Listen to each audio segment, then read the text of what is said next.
Agradecer a Deus, né, primeiramente por estar aqui mais uma vez. Já tive a oportunidade de estar aqui no Bezerrão várias vezes. Só que hoje é um dia especial, porque a nossa escolinha, o Cimento Leste, tem 2 anos e meio.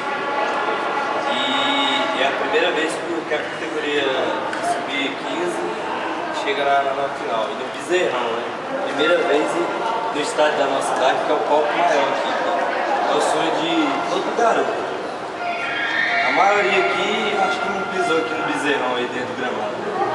Quem pisou aqui dentro? Caio Guilherme, Nemias, Igor, jogou Interclasse, né? PVM, é o tempo do prêmio lá do PVM. E o Caio foi pelo Gama, Caleb.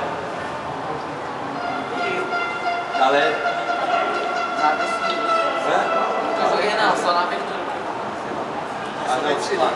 Desfilar, né? Então, é um momento especial. Eu acho que vocês devem encarar isso aqui com muita vontade, porque os pais de vocês estão aí para ver vocês jogar. Entendeu? O tio de vocês, a avó. É um momento especial. Eu gostaria que vocês jogassem com raça, velho, como vocês jogaram o campeonato todo. Isso vai ser importante. Mesmo que não ganhe a partida, mas com vontade, sua essa camisa, entendeu? Porque você tá aqui, é um momento histórico, você pode não ter essa oportunidade novamente, entendeu? Hoje pode ser a oportunidade única da sua vida. Ser campeão do Gama aqui, desde o Claudinho até no Márcio é difícil. Eu quero que vocês entrem com vontade, que eu confio nesse grupo aí para ser campeão. O time deles é favorito, 15 partidas sem perder, mas esse time aqui, eu vi os últimos jogos desse time, esse time tem condições de ser campeão aqui do Bezerrão hoje, e eu confio em vocês. Eu quero dar os parabéns de antemão, entendeu?